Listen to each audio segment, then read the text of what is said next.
நம்ம வீடியோ பார்த்துட்டு ஒரு சார் ஒருத்தர் ஃபோன் பண்ணாரு, கரண்ட் பில் அதிகமாகுதுன்னு சொல்லிட்டு. அந்த கெப்பாசிட்டி அதுவும் 3 kV போட்டிருக்காங்க, பார்த்துட்டோம். இப்போ செக் பண்ணி பார்த்ததுல அப்படியே. வணக்கம், உங்கள் எலக்ட்ரிஷியன் ஜெயக்குமார், கடம்பத்தூர். நம்ம இப்போ எங்க இருக்கோம்னா கொடைக்கானல்ல இருக்கோம். நம்ம வீடியோ பார்த்துட்டு ஒரு சார் ஒருத்தர் ஃபோன் பண்ணாரு, கரண்ட் பில் அதிகமாகுதுன்னு சொல்லிட்டு. அவங்க ரெசார்ட் இதுதான் நம்ம செக் பண்ண போறோம். செக் பண்ணி இந்த ரெசார்ட்ல என்ன ப்ராப்ளம் சொல்லிட்டு கிளியர் பண்ண போறோம். இந்த வீடியோவை ஃபுல்லா பாருங்க, என்ன ப்ராப்ளம் சொல்லிட்டு வீடியோல அடுத்தடுத்து அப்படியே வீடியோல போடுறேன். நன்றி.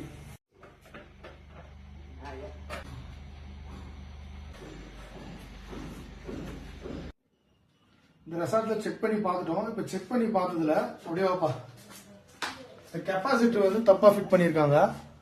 இதனால என்ன ஆகுதுன்னா ஒரு நாள் 20 யூனிட் ஓடுது. இப்போ நான் எப்படின்னு அது கூட காட்டுறேன் பாருங்க.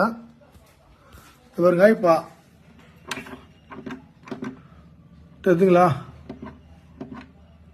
பில ஒய்ல இதெல்லாம் 3 ஆம்ஸ் இருக்குது. அது இன்வெர்டர் இருக்கு. இது வந்து இந்த கெப்பாசிட்டர் ஆன் ஆக சொல்ல இங்க தொடர்ந்து எடுத்துனே இருக்கு. இந்த பாருங்க,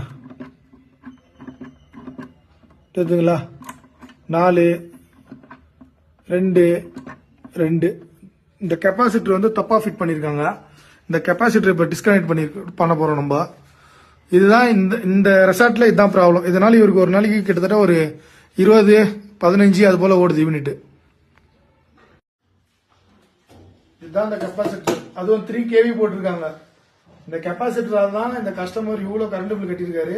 இதை நம்ம ரிமூவ் பண்ணியாச்சு. மீட்டர் இனிமேட்டு ஓடாது. இவ்வளவு நேரம் சும்மா ஓடிச்சு மீட்ரு, எதுவுமே யூஸ் பண்ணலன்னா கூட. இப்போ மீட்ரு ஓடாது. இதையும் ஆன் பண்ணிடுறேன், ஏன்னா சில பேர் அதையும் கேட்பீங்க. நன்றி.